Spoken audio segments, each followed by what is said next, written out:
எனக்கு தெரிஞ்சு ஒரு பையன் வந்து ஒரு பொண்ண லவ் பண்ணான். அந்த லவ் வந்து அந்த பொண்ணு வீட்ல புடிக்கல. அப்ப என்ன அட்வைஸ் பண்ணோம்? "இன்னும் ஒண்ணும் வயசு இல்ல. இது ஒரு இன்ஃபாக்சுரேஷன் தான். படிப்ப முடிங்க. உங்க மேல உங்களுக்கே முதல்ல ஒரு நம்பிக்கை வரணும். எங்க வாழ்க்கையில நாங்க யாரையும் சார்ந்து வாழாம, யார்ட்டயும் கை நீட்டாம, எங்க வாழ்க்கைய நாங்களே வாழ்வோம்ன்னு உங்க 2 பேருக்கும் நம்பிக்கை வர வர வரைக்கும், நீங்க படிச்சு படிப்பால் உயரும் பொழுது, கண்டிப்பா நாங்க கல்யாணம் பண்ணி வைக்கிறோம்ன்னு" பெத்தவங்க சொல்லி, முதல்ல இப்ப படிங்கன்னு சொல்லலாம்.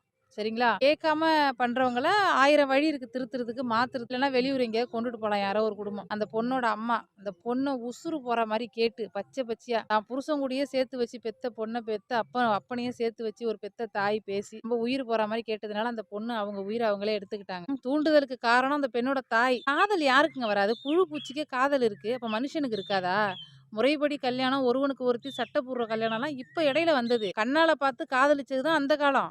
அதுலேருந்து வந்தது தான் திருமணம் எவல்யூஷன் ஆயி. அத விட்டுட்டு அத ஒரு குற்றம்னு சொல்லி நீங்க வந்து தண்டனை குடுக்கணும்னு நெனைக்கிறது ரொம்ப தப்பு. அது பெரிய குறையே கிடையாது. பெரிய குறை கிடையாது.